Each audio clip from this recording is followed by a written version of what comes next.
there's a weird thread on this one, so I have to just be really careful. I don't want to cross thread it. Why is it that this is struggling so mightily? Like, I'd really like to torque down on that, but then I want to know that it's not cross-threaded, because I have a tendency to do that stupid stuff. I get impatient, you know? My name is Rick, and I have a sailboat on the San Francisco Bay. Join me as I refit sailing vessel Frog's Leap with an eye towards taking her to warmer places. I get to spend only a few days each month on the boat. That's why I call the channel Marina Queen. Well, hello friends. You'll remember that in the last video I was explaining my plans for replacing those black plastic Portlight dogs with something more nautical and something more accessible. So I was going to go with these wingnuts. I did not complete that during my trip. And the reason is because those wingnuts were not going in easily, and it caused doubt in my mind that I had the correct threads. When I bought the wingnuts, I also brought this to Tacoma screw. This is the ferrule that is used in those plastic dogs. We ran that ferrule through some different bolts, and we determined it was a 5/16 18, and so that's what I bought. So I put that project on the back burner with the idea that I'm going to come back to Spokane, go to Lowe's, and confirm that these are the right threads. And the reason why I did this is because I was aware that 5/16 is very close to 8 millimeters. And it's possible that it was an 8 millimeter bolt on that dog. So I went to Lowe's, and they had a whole bunch of different bolts, and I could try them on. And this is, in fact, a 5/16 18 ferrule, and as is this. So they shouldn't have been difficult to go on, but they were. So I'm going to try again on my next visit. So in this video, we're going to focus on the cooling system. So some diagrams show this sender coming out this port here. But you can see that if you ran it into this port, this wire connector is going to run close to the belt. So I prefer to have it over here. So that's what I'm going to do. And I'm just going to hold that bag in place with some zip tie connections here. Okay. So there's one. Okay. All right. I think that's probably enough. Yeah.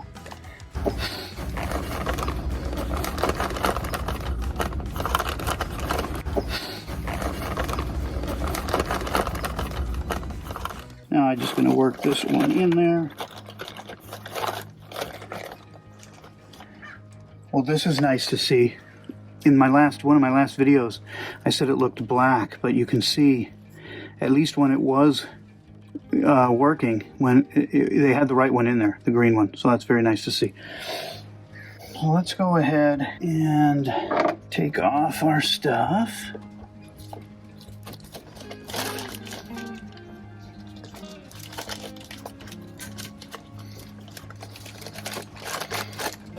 Okay. There. So we did get a little bit of drippage here, a little bit.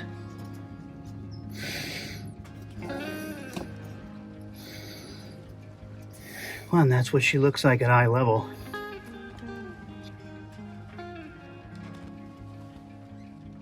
And so this is the wire that it's supposed to connect to, and you can see that if it had to come across here like this, kind of like this, a little bit better. Well, so this is where we are with the engine right now. We've got the temperature sender installed. This was the heater hose that went out to the salon heater. Now I've got the other side of the hot water heater coming in. So now it's time to disconnect that. We're gonna undo this. Yes, we are. It was nice knowing you, buddy. It's nice knowing you. So you want some more of me and Daisy? You gotta press that subscribe button right now. They will. I think what I'm gonna do here is cut it, like right here. We're gonna do it right here. Okay.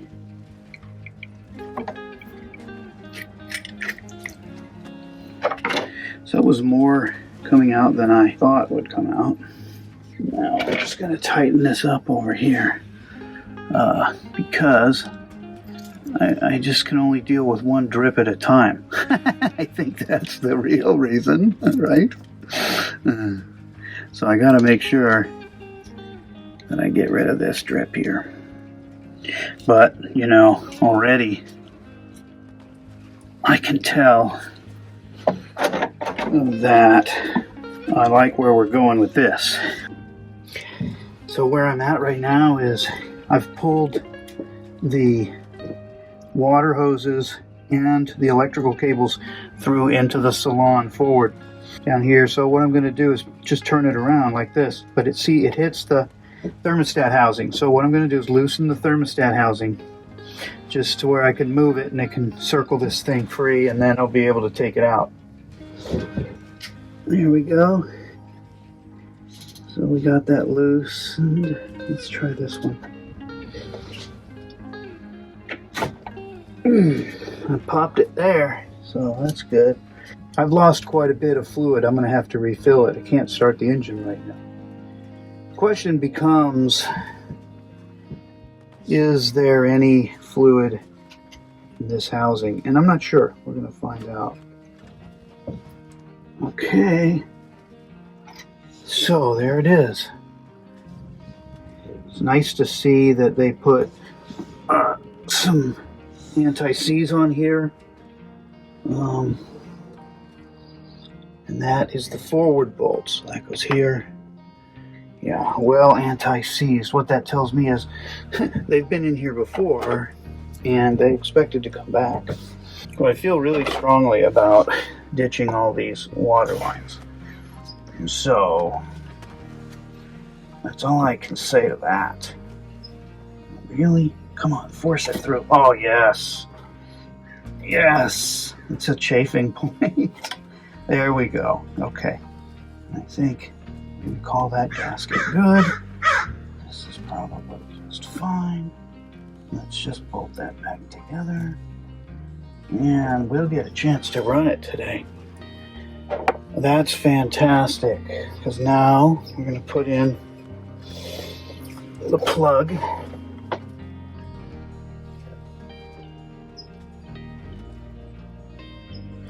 There you go. Frog's Leap is ready to survive. I mean, this is how boats, I think, get a bad name, is because people put too much crap on them.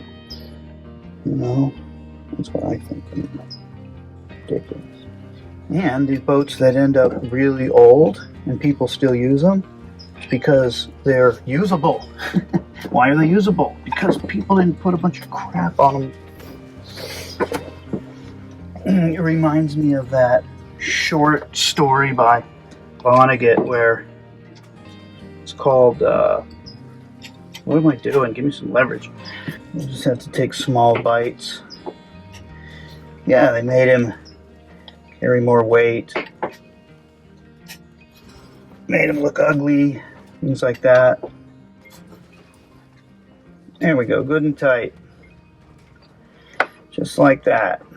Okay, so what's cool now is once I put this back together, I can fill it with coolant. We can run it and see what kind of temperatures we get.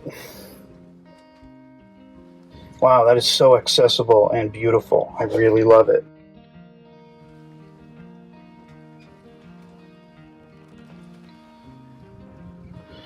So when I go in here again, I'm going to have to change this gasket. And it's quite possible I may have to change it anyway. Because who knows what I disturbed in there. Well, that was quite a workout getting that done. Yeah, that was really fun and exciting. I enjoyed it. Enjoyed it a lot. Well, folks, if you haven't subscribed yet, I definitely encourage you to do that, because next week we're going to put a laser thermometer on that engine, and ooh.